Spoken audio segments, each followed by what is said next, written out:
technology and quality. Apart from lot of economic contribution in this country, Hyundai Motor is specifically contribute socially through its CSR activity. Hyundai Globis, the second company in Hyundai Globis, the largest market in India, will continuously grow as India move ahead in the Make in India initiative. Recognize this market potential, Hyundai Globus entered the Indian market in 2007. Right now, through the keeping delivery deadline, Globis sales grow from 9 million 2007 to be almost 400 million in this year. Lotte Confectionery is one of the biggest confectionery firm in Korea. Lotte launched the famous Choco Pie, and the amount of sale expected this year almost 100 million US dollar. SME in Korea, in India. Lastly, I briefly discussed some Korean SME in India. Company S, Sammok, doing business in formwork and the scaffold area, so great business potential from booming high-rise apartment construction. It was able to reduce the construction period by 30% by leveraging advanced scaffolding technology.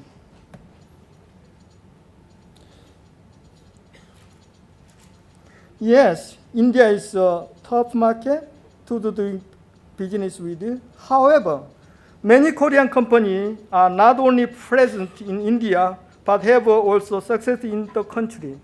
Let us briefly look at what strategy they have adopted to thrive in the Indian market. It is necessary to focus on core competence area.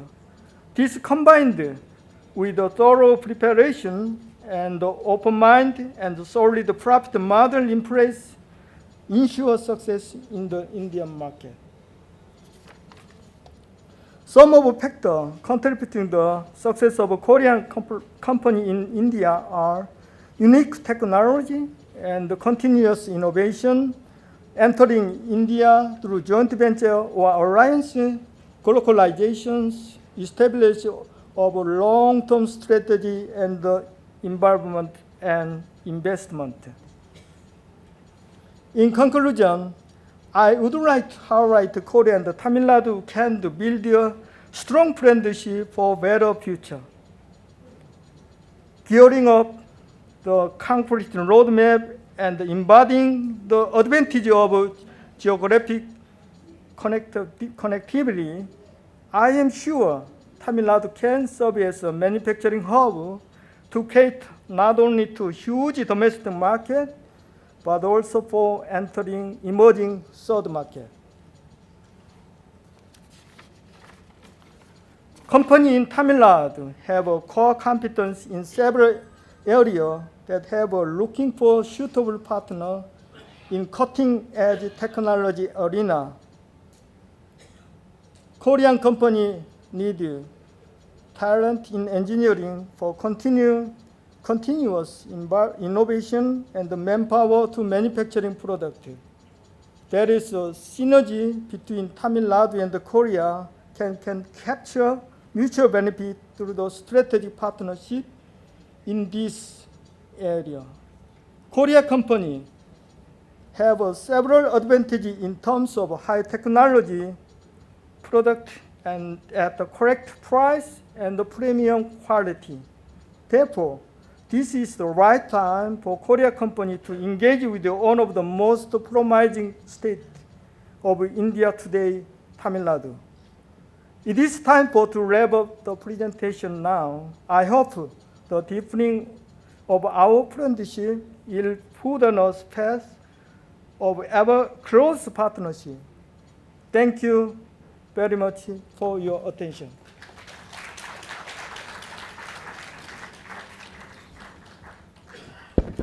Thank you very much, sir, for your detailed presentation on opportunity for Korean company.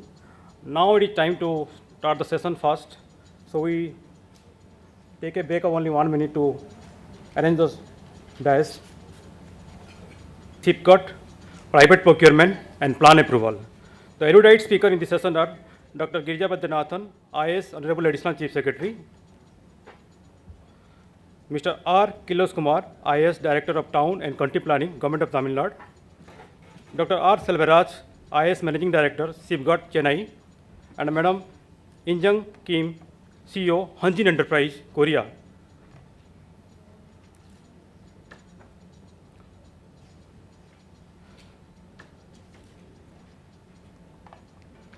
Ma'am, Anjan Kim, CEO and Hanjin Enterprise, come to the dais, please.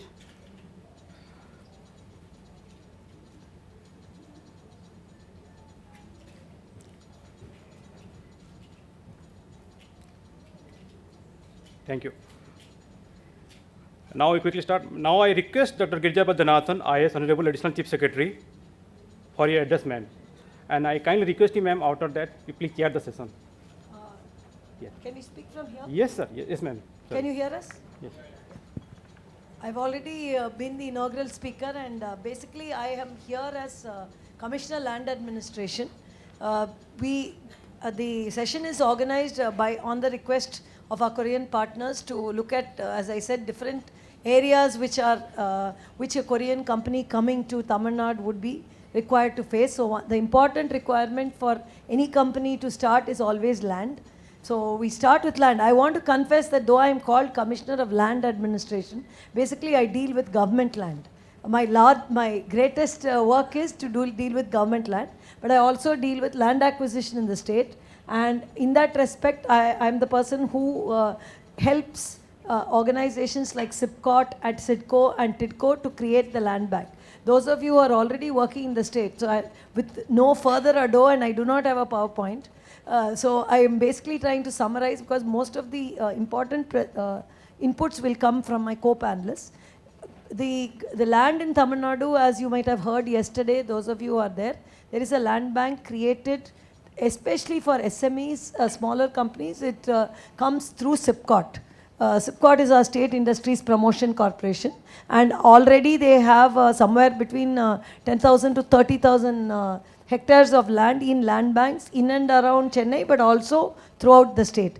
As I said, the state has a good land acquisition policy, and we have been able to acquire this land and make it available. So the companies who come into the state have to largely deal with SIPCOT to get the land they want at the location they want.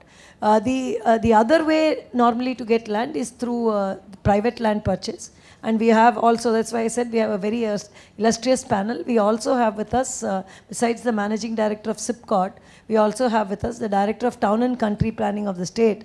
Most of you who have dealt with land private purchase in the state know that one of the issues which commonly are referred to relates to land classification change, or the purpose for which land, because much of the land there is under the Town and Country Planning Act, land has to be classified by the purpose for which it's used. So if a land was originally classified as agricultural land, then it has to be converted to industrial purpose. And Mr. Kilos Kumar here will talk to you about the guidelines of the state which have to be met while dealing with such changes of classification. As far as I'm concerned, the only other requirement normally which companies which buy land have to face are the Land Ceiling Act requirements. That is, whenever a company holds more than 15 standard acres of land, a standard acre is somewhere between 1 and 4 acres depending on the fertility of the land. That is somewhere between 15 and 60 acres. So any company which holds more than that, and many of the companies will actually hold more than that, you have to get an exemption under Section 37A of the Land Ceiling Act. This is also under the department which I work in, which is Revenue Department. But again, the procedures are very well laid down. The other advantage which I want to place before you, and again, those who are already here will know a lot about, is that we have very transparent land records in the state. We are in the process of computerizing the land records. So within a short period, and we will be announcing it shortly, it will be a mobile application again, back to Samsung. We will be looking at an Android application where we can look at the land records, because one of the important things before going on to change of classification in land is that we should know whether the land title is clear and the land ownership is clear. So the government has done a lot of work on cleaning up the land records and making them more transparent and available to the people. We hope that will also help in purchase of land in the state. Again, the process of registration in the state is also it is already computerized and it has also been made quite transparent. So as an introductory session, or as an introductory remarks to this session, because we will also be hearing Ms. Yoo Jung Kim on what is the requirement of the Korean companies towards land in the state. Our side, we are presenting what we already have, a good, well laid down policy for acquiring land for land bank creation under government companies, a good structure and transparent structure for getting land from SIPCOT and such companies set up for industrial promotion. Well laid down policy for town and country planning for land classification change, good land records, computerized registration system. These are what we offer. We do hope that in the course of this session we will not only hear from the panelists but also hear from you on what are your other concerns and what are the other issues you would like all of us to jointly work together for making land freely and properly available to companies that wish to invest in the state. Thank you. Yeah, thank you, ma'am. Sorry for the interruption from my side. Now we have actually, some Korean receiver. So it is for the Korean delegate. In case you have any specific question from your side, you may please ask. Thank you. I do suggest we finish everybody. Yes, ma'am. Because then you would hear everybody and the time will get better. She would represent, then we'll ask. Yes, ma'am. Yes, ma'am. Thank you.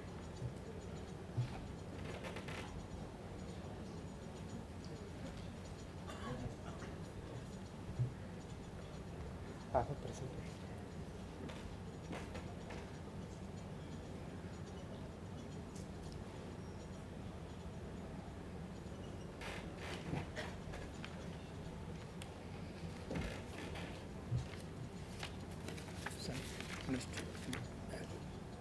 This is for next.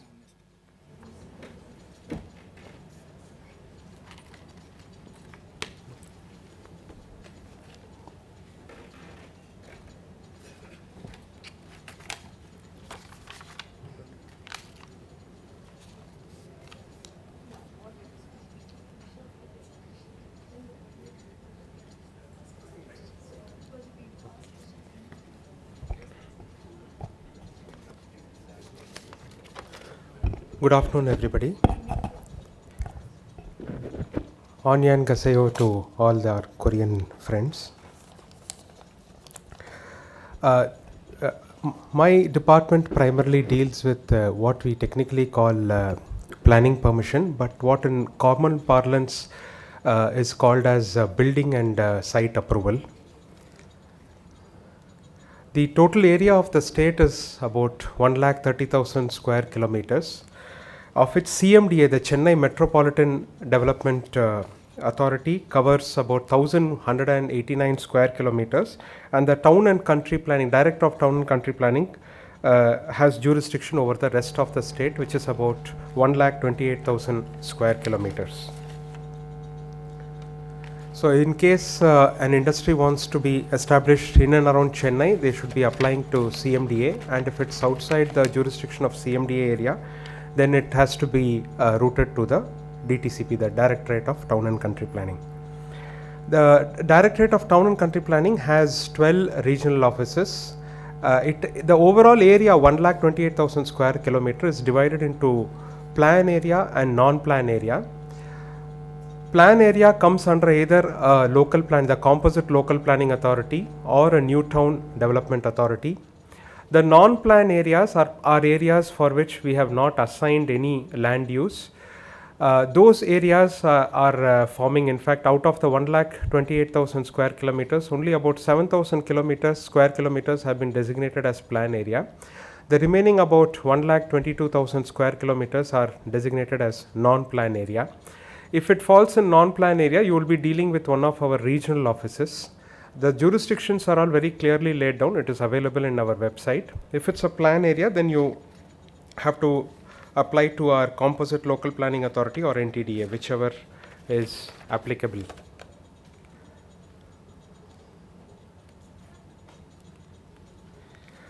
Location of land. Now there are three categories on which your the location of the land can fall. One is an approved industrial layout like SIPCOT or SIDCO industrial layout, or the location may fall in a plan area or it may fall in a non-plan area. Now the number of documents and the procedures which go in giving a planning permission, it decreases as you go down. In an approved industrial layout, we don't need that many documents. In a plan area, it's lesser than an approved industrial layout, and in a non-plan area, it is it's even more. In fact, in plan area it's more, and non-plan area the number of documentation it increases. The advantages of setting up an industry in an approved industrial area layout is that already the suitability for industry has been seen, the revenue records, the title, everything has been already scrutinized, the legal opinion has been obtained, and then an approval has been given. One more advantage of establishing in an approved industrial layout is that the OSR land, in case the site area exceeds 25,000 square feet, the industry is supposed to leave 10% of land as open space reservation. Now that is not required in an approved industrial layout. In a plan area, before establishing an industry, the most crucial aspect which has to be seen is whether this particular land falls in industrial zone. In a plan area zones, the land use is earmarked. We have an agriculture zone, we have a residential zone, mixed residential zone, commercial zone, and an industrial zone. So whether this particular piece of land falls within an industrial zone, that is a crucial parameter which has to be seen before setting up of an industry or purchasing of a land. Even within industrial zone, we have two zones, sub-zones. One is for general industries and one is for hazardous industries. So in case it's an hazardous industry, then it has to be established only in that particular zone. Otherwise, the industry can be established in a general industrial zone. In a non-plan area, that is areas which don't fall within the category of a plan area or which are not in an approved industrial layout, there is one additional parameter which has to be kept in mind. That is, in case if it's a wetland, the revenue records would classify agricultural lands as dry lands and wetlands. If it's a wetland, then the NOC from the concerned district collector has to be obtained. This is an additional requirement in case of establishment of industry in a non-plan area. The documents which have to be enclosed for obtaining planning permission has been given in our website. It can be accessed at www.tn.gov.in/tcp. A detailed checklist is given. In fact, very recently we have even pruned down the list. We have eliminated all the unnecessary particulars which were being asked, and only the bare minimum has been retained. Some of the important documents which have to be attached are the revenue records pertaining to the land, the FMB, the chitta, the patta, all the documents which prove the title, the copy of the sale deed and encumbrance certificate, the NOC from the jurisdictional tahsildar, certificate regarding the approach road, because there should be at least a 9-meter approach road to the proposed site, a legal opinion on the land ownership, and NOC from the fire department. These are some of the important documents. There are other documents in case if the site is very close to a water body, then they have to get NOC from the concerned local authority. So these are the primary documents which need to be attached. The details are given in our website. The approval process: the entrepreneurs may submit the application for approval either at the district industry center of the respective districts wherever the industry is proposed to be located, or we have a single window facilitation center with guidance bureau at Chennai, or with the respective planning authority. In case it falls in plan area, then the concerned local planning authority or new town development authority. If it's a non-plan area, then it's the concerned regional office. The application will then be forwarded to the planning authority. Even if you apply in DIC or in single window facilitation center, it would ultimately get forwarded to the planning authority. And the planning authority has we have delegated powers to approve in the industries irrespective of the floor area, provided it's a single building block. If it's a multiple building block, then it gets referred to head office, but if it's a single building block, our field office have delegated powers to give the building approval. If it's referred to Chennai to the head office, then we give the technical clearance, and after the technical clearance is given, within 30 days the concerned planning authority has to issue the planning permission. Before issue of planning permission, infrastructure and amenities charges have to be collected, which is laid down in as per government order number 86. If it's a multi-story building in Chennai metropolitan area, it's 750 rupees per square feet. In Chengalpet area, that is the two adjoining districts of Chennai, Tiruvallur district and Kanjipuram district, it's again the same rate. For Coimbatore and surrounding areas, we have a rate, and for the rest of Tamil Nadu, we have a separate rate. Now, all these details are available in our website. So, depending on which category the industry will fall, the infrastructure and amenities charges has to be paid.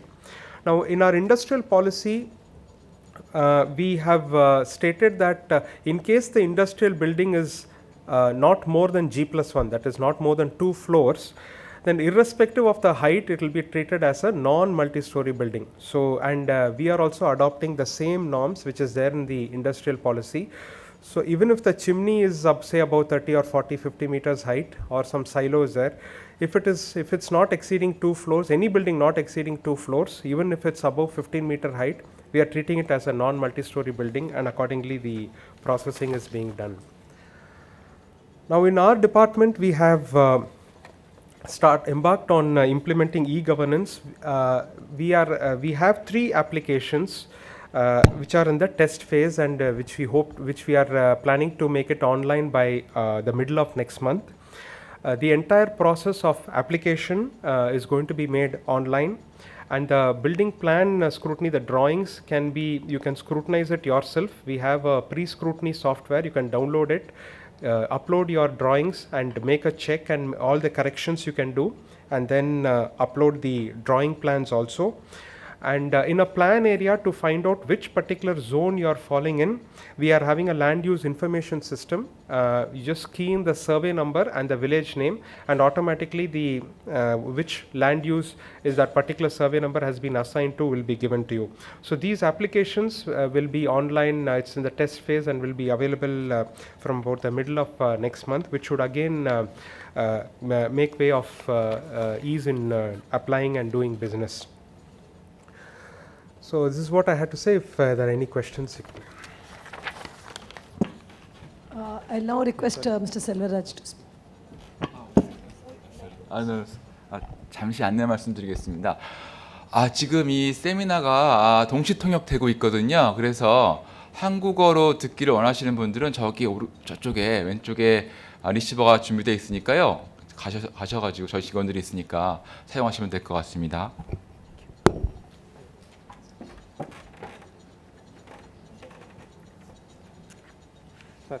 Ma'am, now you may conduct this.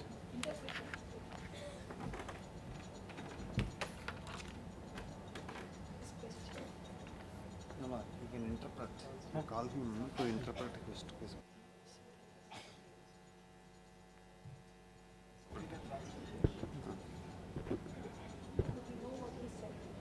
Sorry?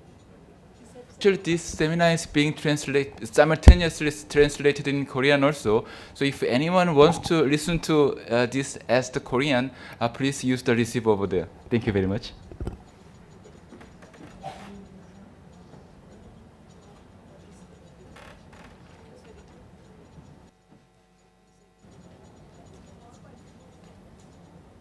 ಇದರಲ್ಲಿ laptop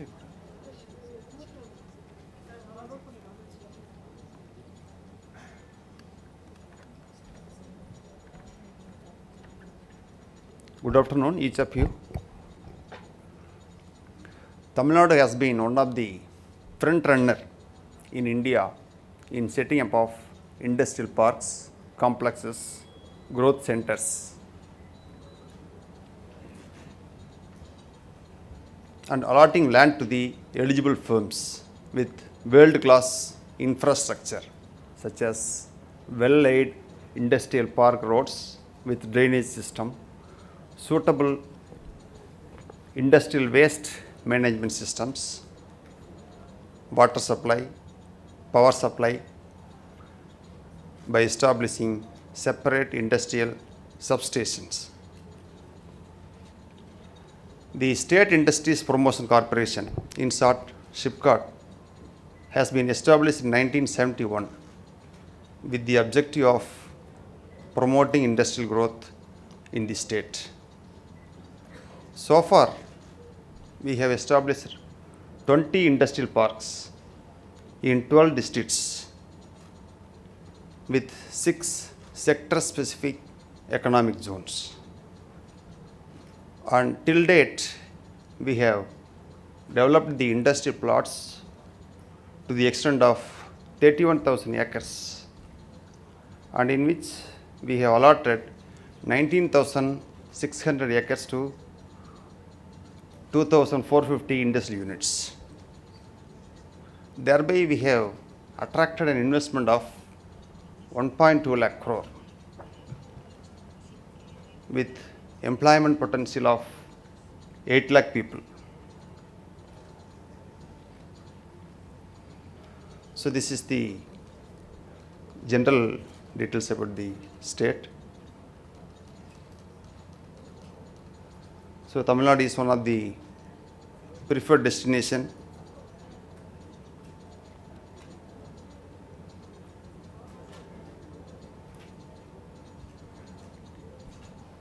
So these are all the location of existing industrial parks: Hosur, Ranipet, Siraseri, Iringatukottai, Sriperumbudur, Oragadam, Pillaipakkam, Vallam Vadagal, Gummudipundi, so on. And apart from this, now we are creating 12 new industrial parks, which are in various stages of acquisition and development.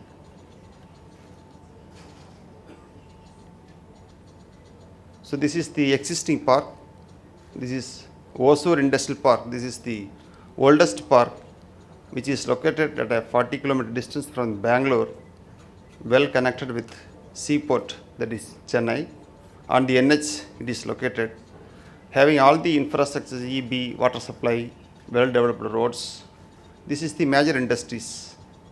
If you see Titan, Ashok Leyland, Hindustan Unilever, Prestige, these are all the major industries now functioning in the Hosur. This is Ranipet. This is Electrical and Electronic Heavy Engineering Park. The Bharat Heavy Electronics, BHCL, is located. Mitsubishi, Greaves, ArcelorMittal, there is Iron and Steel Company.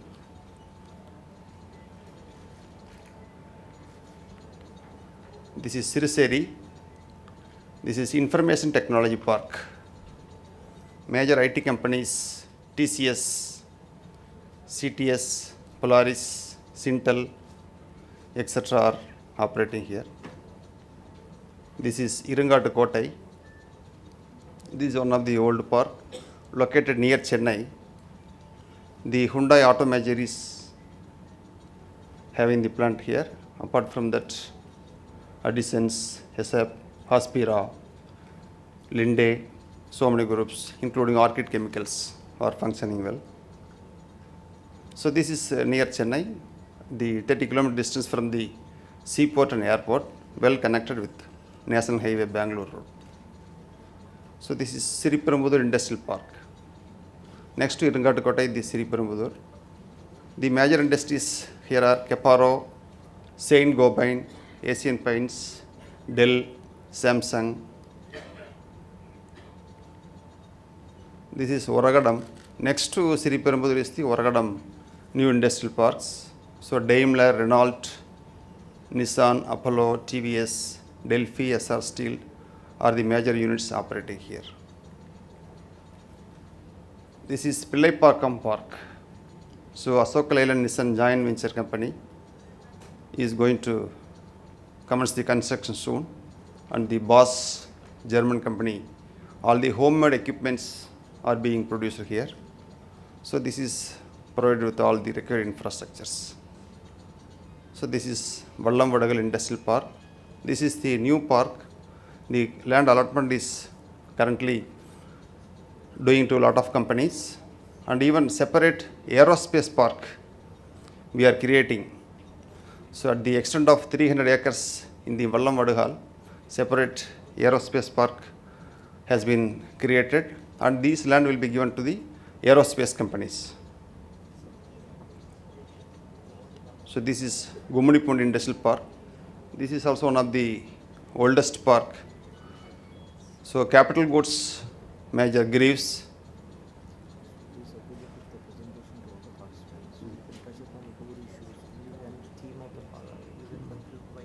Okay. So this Greaves Cotton, a lot of iron and steel companies are located.